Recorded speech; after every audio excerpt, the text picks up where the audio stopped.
Dear students, आज हम discuss कर रहे हैं प्लानिंग सेल्स टेरिटरीज। अब हम सेल्स के ही पार्ट अलग अलग डिस्कस करने वाले हैं। हम सेल्स के सेगमेंट में एंटर हो चुके हैं, जो कि मार्केटिंग के क्रिएटिंग, कम्युनिकेटिंग और डिलीवरिंग में तीनों शब्दों में से डिलीवरिंग में इंक्लूड होता है। सेल्स टेरिटरीज को निर्धारित करना काफ़ी क्रूशियल रहता है कंपनीज के लिए, लेकिन इसकी क्रूशियलिटी को सिंप्लीफाई भी हम कर सकते हैं। अबेल के अनुसार जब हम अपने कस्टमर ग्रुप, कस्टमर फंक्शंस को जब डिसाइड करते हैं, तो हम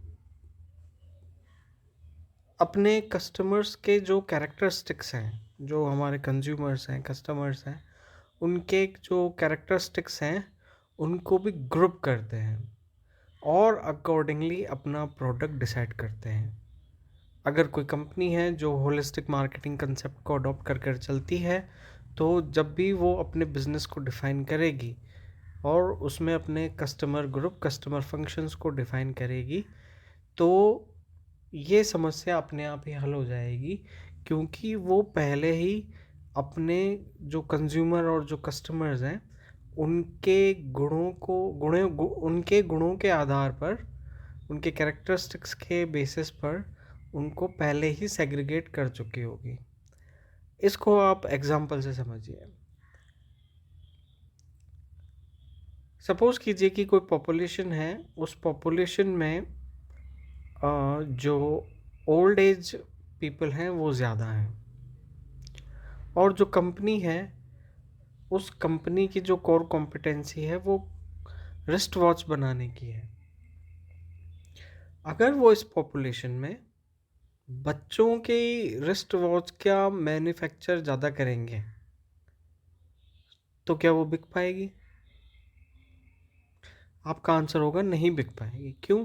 क्योंकि उस पॉपुलेशन में ज़्यादा जो सेगमेंट है वो ओल्ड एज पर्सन का है, उस पॉपुलेशन में वृद्ध अधिक हैं, तो उनको अपनी जो रिस्ट वॉच है वो उन वृद्धों के अनुसार अधिक बनानी होगी, और अलग अलग जो मॉडल्स हैं उनमें अधिक मॉडल्स उनको वृद्धों के लिए रखना होगा, जिसमें कि अक्षर बड़े हों, और हो सकता है कुछ स्पेशल फीचर हों। घड़ी में से कोई एक बटन हो, उसको दबाने पर घड़ी अपने आप बोलकर बता दे कि समय क्या हुआ है, क्योंकि जो वृद्ध हैं उनको दिखता भी कम होगा। इस तरह के फीचर वो इंक्लूड कर सकते हैं। तो टेरिटरीज का डिसाइड तो उन्होंने पहले ही कर लिया है कि कौन से एरिया में उनको सर्व करना है, अपनी जो गुड्स और सर्विसेज हैं वो उनको किस एरिया में देनी है। यदि उन्होंने ऐसा नहीं किया है तो ये तो बहुत अधिक रिस्क हो गई कि उनका प्रोडक्ट अच्छा हो और ना बिके। जब हम प्रोडक्शन मैनेजमेंट पढ़ते हैं तो एलटीपीडी और एक्यूएल हम पढ़ते हैं, एक्सेप्टेबल क्वालिटी लेवल्स और एलटीपीडी। तब हम देखते हैं कि एक बोरी है और उस बोरी में आलू भरे हुए हैं। अब हमारे हाथ में यदि 4 आलू खराब आ जाएं और वही 4 आलू उस बोरी में खराब थे, बाकी पूरी बोरी सही थी, तो ये भी तो रिस्क है। या फिर उस पूरी बोरी में पूरे आलू खराब है, लेकिन जो 4 आलू हमने निकाले वो अच्छे निकल गए, तो ये भी एक रिस्क है। तो जब भी हम टेरिटरीज को प्लान करेंगे तो रिस्क तो इन्वॉल्व रहेगी, लेकिन हम एक प्रॉपर प्लानिंग कर कर उस रिस्क को रिड्यूस कर सकते हैं। अब क्योंकि टेरिटरी की बात हो रही है तो यहाँ पे आउटलेट्स की बात भी होगी। तो उस पर्टिकुलर टेरिटरी में जो कंपनी डिसाइड कर रही है वो डिसाइड करेगी कि वो कहाँ कहाँ अपने गुड्स और सर्विसेज को पहुँचाना चाहती है। थ्योरेटिकली हम देखते हैं कि एक प्लानिंग प्रोसेस है टेरिटरी को डिसाइड करने का, लेकिन वास्तव में देखा जाए जब स्ट्रेटेजी फॉर्मुलेशन होता है तो टेरिटरी तभी डिसाइड हो जाती है। अब तो सिर्फ ये डिसाइड करना है कि उस टेरिटरी में आउटलेट्स किस प्रकार के होंगे और कौन से आउटलेट पर कितना वेट होगा। मीन्स कहाँ पर पॉपुलेशन ज़्यादा है, कहाँ पर पॉपुलेशन कम है, या कहाँ पे हेट्रोजीनस कस्टमर है, कहाँ होमोजीनस कस्टमर है। जहाँ पे हेट्रोजीनस कस्टमर है ज़्यादा है तो उनको वैरायटी ज़्यादा रखनी पड़ेगी। जहाँ पर होमोजीनस कस्टमर ज़्यादा है वहाँ पर उनको वैरायटी थोड़ी, अगर वो कम भी रखेंगे तो भी काम चल जाएगा। तो ये प्लानिंग प्रोसेस है जिसमें टोटल 7 स्टेप्स हैं। पहला स्टेप इन सभी स्टेप्स में से पहला स्टेप है analyse the business goals and objectives. हमारा जो बिजनेस है उसके उद्देश्य क्या हैं, गोल क्या है उसका, उसी के अकॉर्डिंगली हमको फिर अपनी आगे प्लानिंग करनी पड़ेगी। Analyse prospects and customer. हमारे, क्योंकि हमने बिजनेस डेफिनेशन, अबेल ने, मैं यहाँ पर आपको थोड़ा सा बता देता हूँ, अबेल ने बिजनेस डेफिनेशन के 3 डायमेंशन बताए हैं। जिस तरह से XYZ होते हैं उसी तरह से 3 डायमेंशन बताए हैं, कस्टमर ग्रुप, कस्टमर फंक्शन और ऑल्टरनेटिव टेक्नोलॉजीज। तो जो कस्टमर ग्रुप और कस्टमर फंक्शन है वो कस्टमर से ही जुड़े हुए हैं, क्योंकि वो दोनों मिलकर डिसाइड करेंगे कि प्रोडक्ट क्या बनेगा और क्यों बनेगा, क्योंकि वो आधारित होगा कस्टमर के कैरेक्टरिस्टिक्स के ऊपर, उनके गुणों के ऊपर।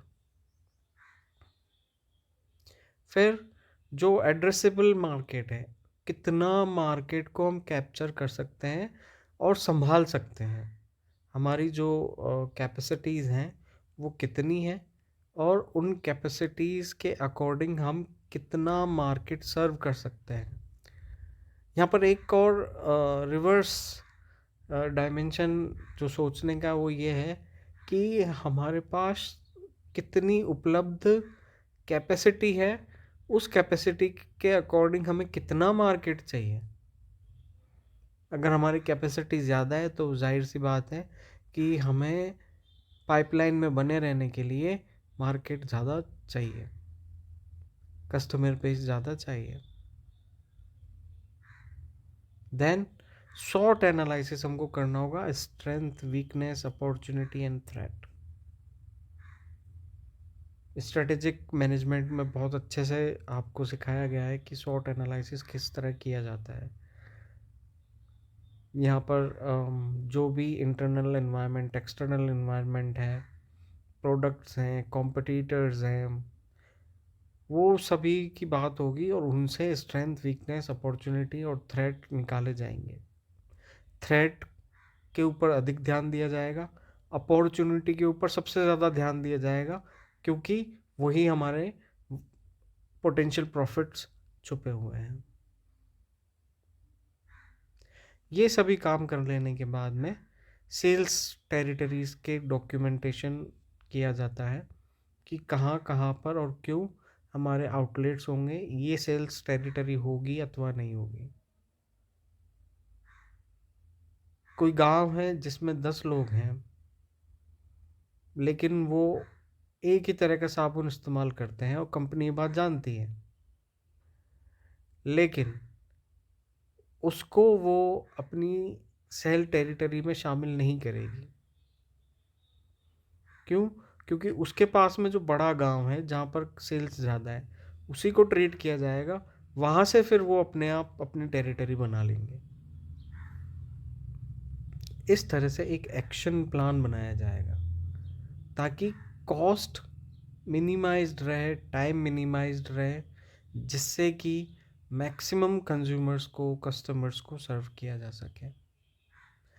और क्योंकि ये जो सभी फोर्सेस हैं, चाहे मार्केट फोर्सेस हैं, पॉलिटिकल फोर्सेस हैं, इंटरनल एनवायरनमेंट, एक्सटर्नल एनवायरनमेंट के जो फोर्सेस हैं वो हमेशा चेंज होते रहते हैं, तो चेंज होते रहेंगे तो जो हमारी जो प्लानिंग है उसमें भी छोटे मोटे हमको चेंजेस करने पड़ेंगे, ताकि जो हमारी रेवेन्यू है उस रेवेन्यू में ग्रोथ हो, और एटलीस्ट अगर ग्रोथ ना हो तो कंसिस्टेंसी मेंटेन रहे, डिप्स ना हो, सेल डिप ना हो।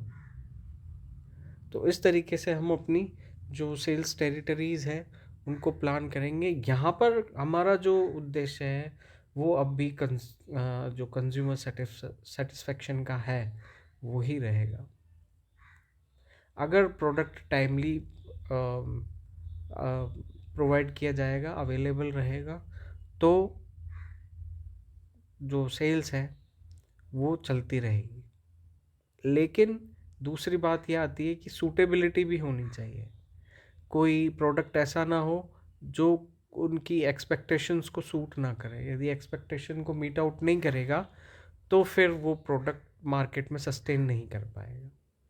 तो इन सभी बातों का ध्यान रखते हुए हम इस प्रकार से अपनी सेल्स टेरिटरीज को प्लान करते हैं। Thank you.